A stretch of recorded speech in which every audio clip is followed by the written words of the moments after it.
Kalau saudara Provendus diberi kebebasan untuk memilih, saudara akan memilih menjadi menteri apa? Silakan. Nah, pertanyaannya adalah ringan saja. Saya yakin Provendus mampu menjawabnya. Kalau saudara Provendus diberi kebebasan untuk memilih, saudara akan memilih menjadi menteri apa? Silakan.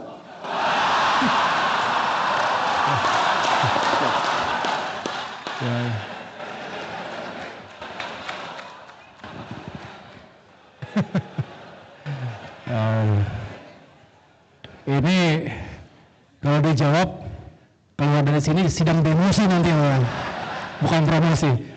Terima kasih Pak Rektor. Saya ingin menjawab yang lain dulu sebelum ke sana. Jadi benar ada beberapa jalur kritis yang harus kita antisipasi. Paling tidak kita harus meyakinkan Indonesia itu jangan keburu tua sebelum kaya.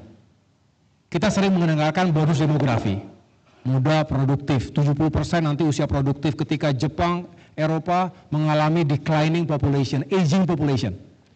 So what? Terus apa?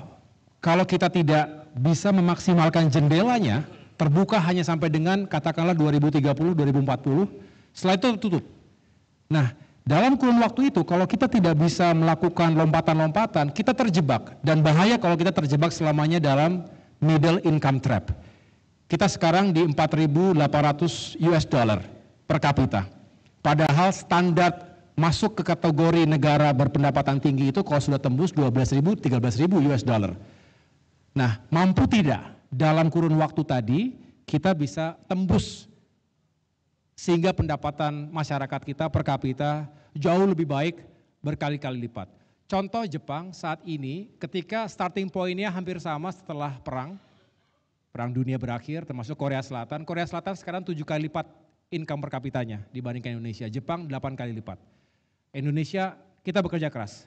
Kita bersyukur terus terjadi peningkatan dan harus ada lokomotif ekonomi yang benar-benar bisa membuat peningkatannya drastis. Memang yang harus dikejar adalah pertumbuhan tinggi, tapi tentunya pertumbuhan tinggi yang berkeadilan dan juga berkelanjutan. Kemudian ini juga menitik beratkan pada pentingnya pendidikan, karena pendidikan akan memutus rantai kemiskinan. Jadi kalau kita fokus di sana, saya rasa kita bisa lebih cepat. Nah, jangan sampai kita bereksperimen dengan sistem pendidikan kita, karena betul kata Pak Rektor tadi, kalau salah kelola, dampaknya itu bisa setback, dan setbacknya bisa sekian belas tahun, puluh tahun begitu. Oleh karenanya kita tidak boleh main-main dan justru kita fokus pada penguatan aspek atau sektor pendidikan tadi. Orkestrasi sumber daya itu wajib Pak, dan maksud saya terhadap fiskal, ini yang memang kita selalu dihadapkan. Kita punya common interest, Indonesia Emas common interest, tapi begitu masuk ke antar kementerian, lembaga, antar daerah, kita punya competing interest. Kita berkompetisi satu sama lain. Semua mencari alokasi anggaran yang juga bagus, yang juga meaningful agar program-program kita jalan. Semua bidang pasti merasa bidangnya penting, bahkan lebih penting daripada yang lain. Disinilah kembali kita mengharapkan hadirnya kepemimpinan yang juga bisa mengorkestrasi seperti kita bayangkan simfoni. Ada seorang dirigen. Nah, tidak setiap kali flute itu bunyi. Tidak setiap kali simba itu juga bunyi. Kalau drum band, marching band kemarin kita HUT TNI, yang datang HUT TNI kemarin luar biasa, 5 Oktober, itu lihat drum band. Ada penata ramanya, stick masternya. Kadang yang bunyi, yang lebih kuat itu adalah tenornya, kadang yang lebih kuat adalah drumnya, kadang lebih kuat adalah bass drumnya.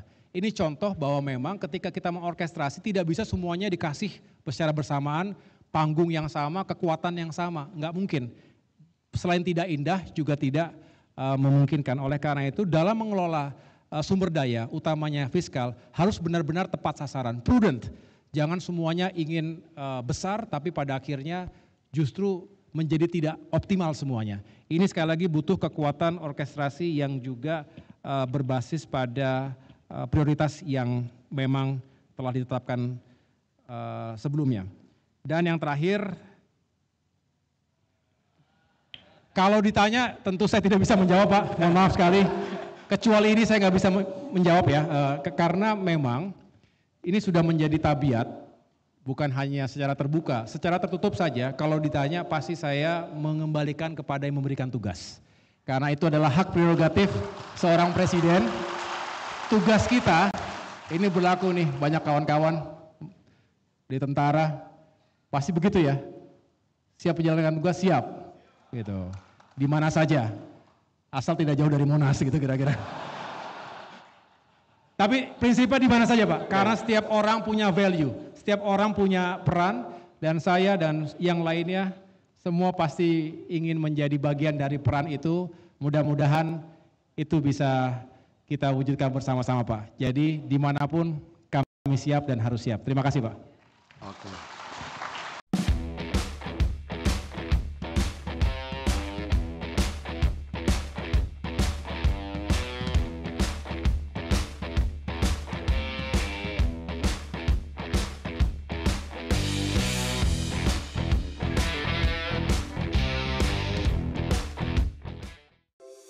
Di antara banyak sumber informasi, kami layak dipercaya.